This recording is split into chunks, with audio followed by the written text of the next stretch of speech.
Welcome to Sib Spot. Today's Reddit stories are from PettyRevenge. Story 1 is by Warm Age 9940. Didn't like me before my glow up? Hope you enjoyed being turned down in front of your friends. When I was younger and first came out as a lesbian, I didn't have much luck with dating other women. In my early days of coming out, I met this girl at a gay bar. We hit it off instantly, and I managed to get her number. After a few days of texting, I noticed her getting dramatically drier over text. Eventually, we stopped talking.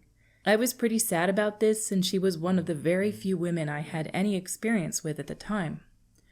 One day, she randomly texted me late at night to meet her at a bar, and so I did. We had fun together and hopped around to a few places. The next morning, she didn't text or say anything, so neither did I. A few weeks passed and we didn't speak to each other. One night I was at the bar where we met and I saw her coming in with her friends. I walked over to her and waved at her and she looked at me and walked right by like she didn't know me. I know she had seen me because her eyes glanced quickly in my direction. Later on in the night she bumped into my friend and said hi to him. Turns out she did see me, she just didn't care to engage with me. Fast forward 6 years later. At this point I was more confident. Went through numerous phases of glow-ups over the year and was in 2 pretty serious relationships. I lost a great deal of weight, my skin cleared up once I finished university. I learned how to do my makeup and what worked best for my hair. My fashion sense had also significantly improved. I eventually learned that the issue I was having with women was due to my lack of experience in the lesbian dating world. Regardless of that, I never forgot that moment. Nothing stings worse than having a fond memory of someone then realizing it meant nothing to them. I've been with first-timers, and I've never treated them like that. One day I was at a gay event with my friends, and she was there as well. I was pretty surprised since I hadn't seen her in so long. I went to university in a different city. I didn't approach her, but I saw her looking at me from the corner of my eye. I noticed her friends looking in our direction as well. One of my friends told me she kept looking my way, but I avoided eye contact. I eventually walked towards the washroom and passed by her and her friends.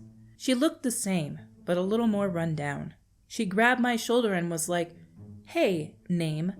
Oh my God, it's been so long. How have you been?" I looked like a deer in headlights, mostly because I didn't think she would talk to me. I took a glance over at her friends who were also looking at me. I apologized and told her I think she had me mistaken for someone else, and quickly walked away. I'll be honest, it didn't feel great at first. Then I remembered how humiliated I felt back then, and all the regret left my body. She chose to ignore you in the past, you chose to ignore her in the future. Does glow up mean like a personal makeover? I've never heard that phrase before either. I'm assuming that's what it means. Good for you, OP. I'm sure it was not easy to do because you had feelings for her in the past. It's better to do that instead of trying to reform bonds with somebody who has basically rejected you in the past. Down in the comments by Coder Joe 1. The tree remembers what the axe forgets. Glad you chopped her down to size. It's a pretty good way to put it, honestly. I'll just defer to Coder Joe 1. Our next story is by B. Boro 2000.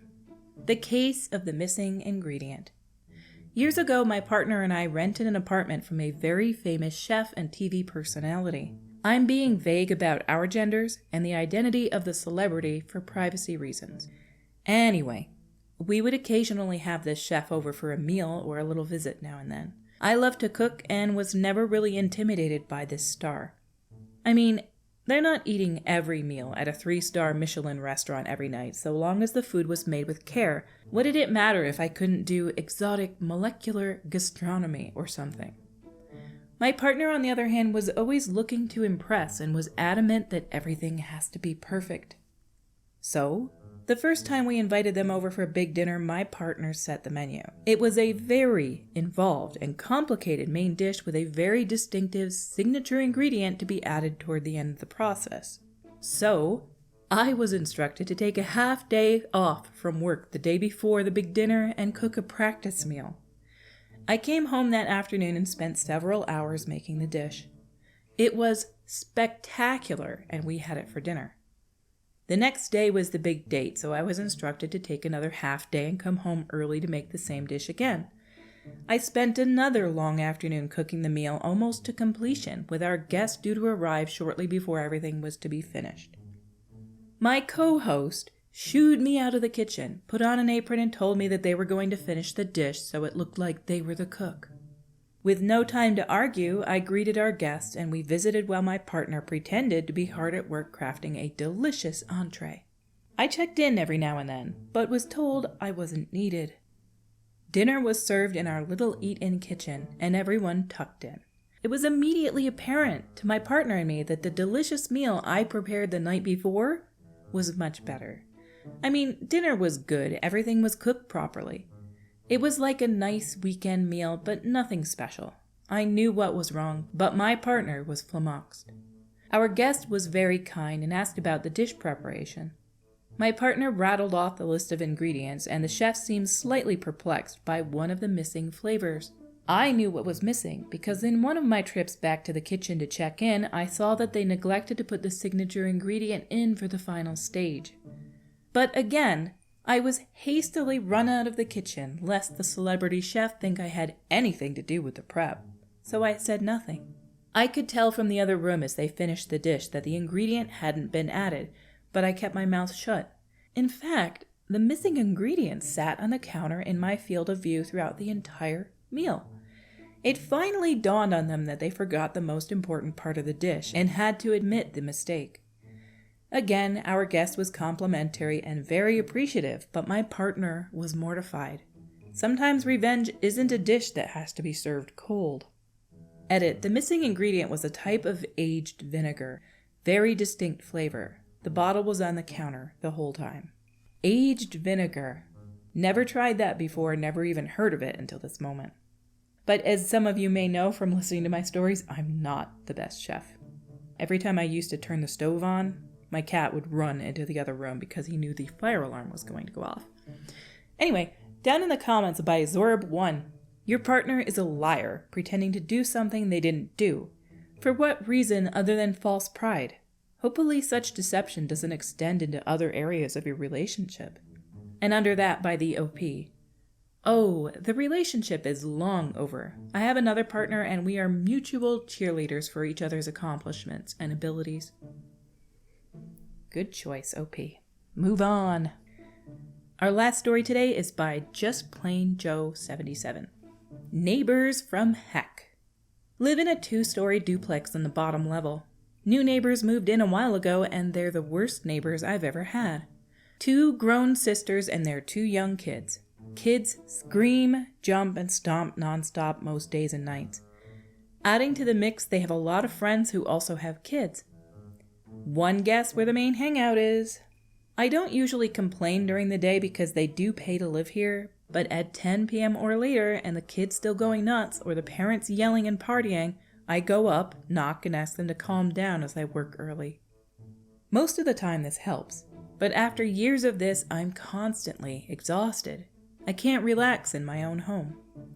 Every other minute is a loud stomp, jump, or scream. This affects my dog as well with the loud noises. So here's my petty revenge. When it's real bad, I wait in my basement for a big stomp that I can hear 2 floors away, and my finger on the breaker switches that go up to their apartment. Both breaker boxes are in my basement area for some reason. So as soon as there's a big enough stomp, I flip the breakers, then quietly run back upstairs and wait for them to knock on my door to ask me to turn their breaker back on.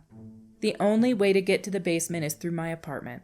I've told them before that the house is old and the kids' vibrations have knocked a wire loose somewhere. They still haven't caught on that it's me.